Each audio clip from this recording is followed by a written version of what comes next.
Just some other activities we have going on. Every week we have a chess club, we have cooking activities. Vernon Reads used as our community school hours. 4-H is doing, it's just a variety of activities and skills with the kids. They call it Talking with TJ, but again, as you can see, it covers a variety of activities.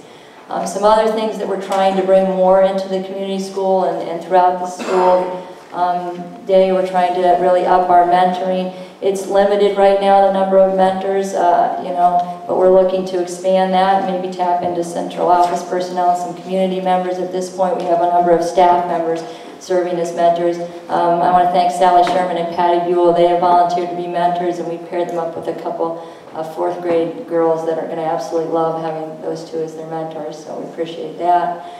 We do have the dinner program. I appreciate how many of you showed up for our event last week. Right now we're averaging 22 to 25 students per evening. We're hoping that that event will boost the numbers for that, and we're grateful that, again, that you guys showed up in such high numbers for that. And we have some new activities that are going to come in the spring also. We have ballet that's going to start, and we have some gymnastics.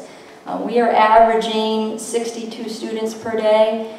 We've been up in the 80s, and we've been as low as in the 40s and 50s. It is somewhat seasonal in the warm weather. When we have some of the bigger sports and fitness activities, we have more kids, we have more space, we can use the outdoor space, so the numbers will go back probably up to the 80s, 90s for the spring. So it's a good amount of students that are staying every day for a variety of activities.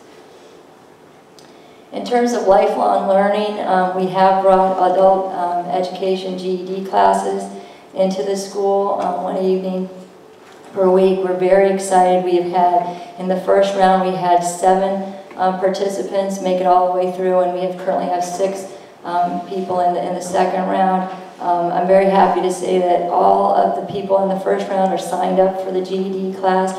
We have one person that's already passed it, another person that has just one part left to pass. So we're hoping that they all are successful. The neat thing about the 2 that are farthest along, they are obviously parents of Maple Street students, but they also attended Maple Street School as kids. And I can't tell you how proud the students at my school are of their parents for having done this.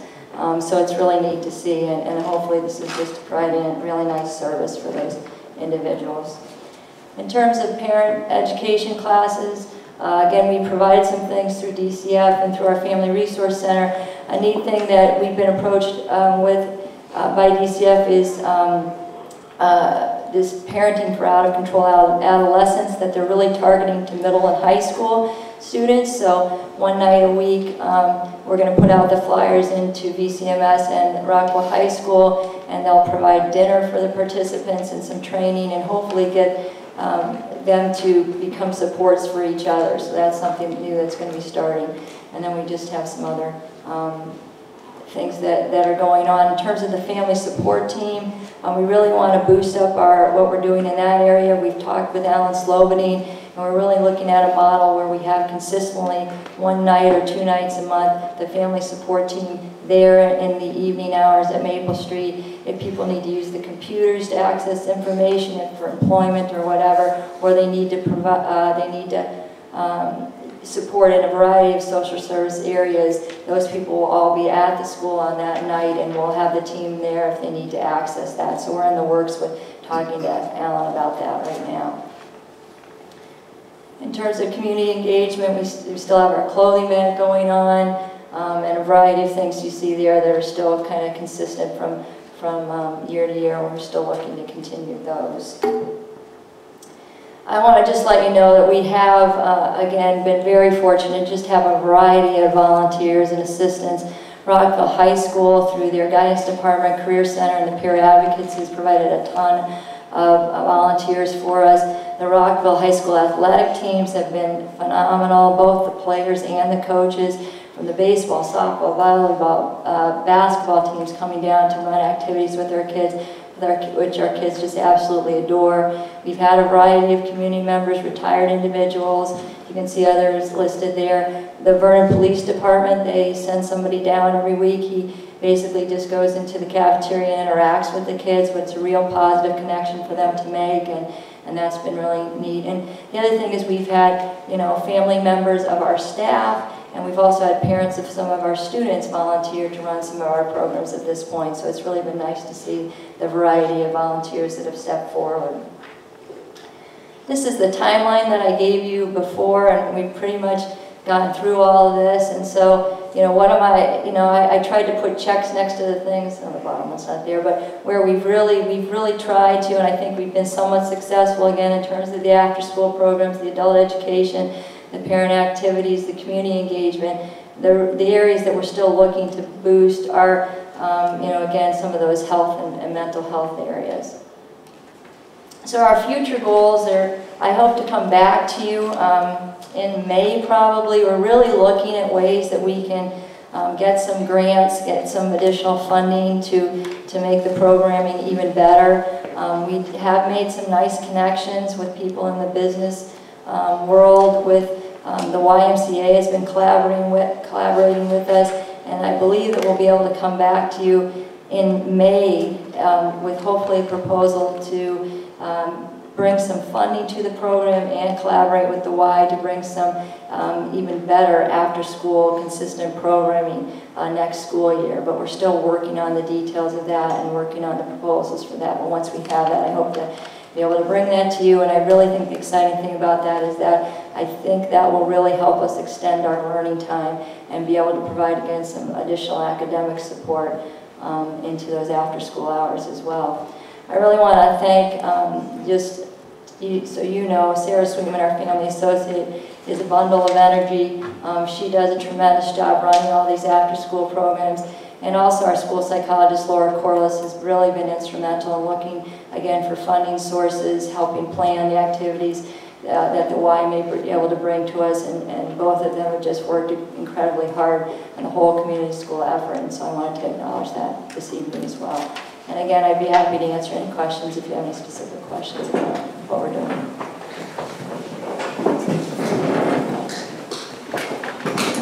Thank you. Ms. Bush. I just have one suggestion. We're talking about math tutoring and CMT prep and fact fluency you mentioned. Just a suggestion, I use this regularly. It's called Extra Math. xtramath.com. It is a free program. You can track the students, and it's really fun. And to be honest with you, it's one of the best made quick fact fluency programs I've ever seen, even over many of the paid programs. And it's something that you can just have the kids do for like 10 minutes. And it really builds their fluency in addition, subtraction, multiplication, and division.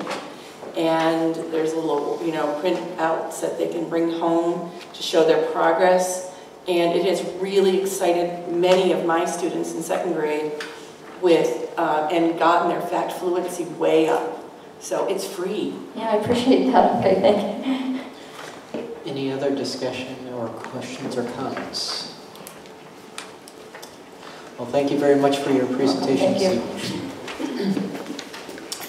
Okay, we're going to move on to item 5.4, which is a report on the School Governance Council at Northeast School. And Dr. Conlon, Thank you, I'm sure we have some guests. One of our 7 schools has a School Governance Council that was based on 2008 CMT results. And so they were asked by the state to form one.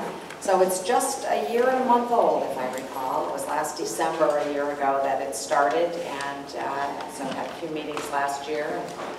So we have Mrs. Brenda Green, who is the principal of Northeast School, where our School Governance Council is, and Ms. Tanya Damanera, who is a member of the School Governance Council, to present to you. Great, thank you, good evening. I have a PowerPoint. Is it loaded in there, or do I have to? I have to bring it up. Yes. We have copies as well. So.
Good evening. I'd like to take some time to talk about our School Governance Council at Northeast.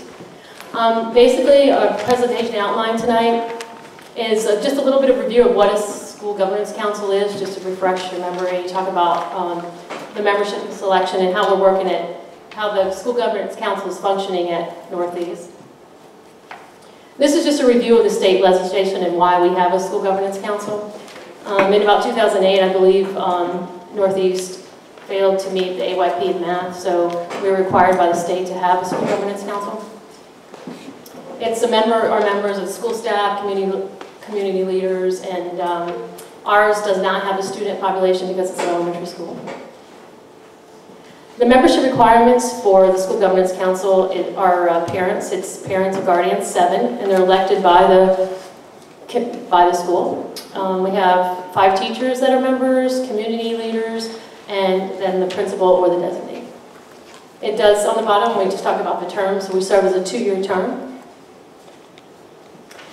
This is the responsibilities just listed. It just outlines what the School Governance Council should do. They are an advisory component for the school administration.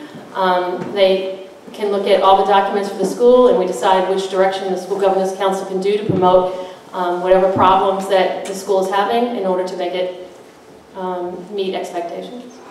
So we have what we should do, what we can do, and also what we do not do. The School Governance Council does not manage the school or supervise staff or enter in any contracts. Right now I'm going to turn it over to Ms. Merrow because she was part of the School Governance Council for the 2011-12, and then I'll take over for this year. For our first year, we had 10 parents who were nominated, and then of course only 7 were elected, so ballots were sent home to each family. We met for 3 core meetings with the entire School Governance Council, and then we had created a school compact committee.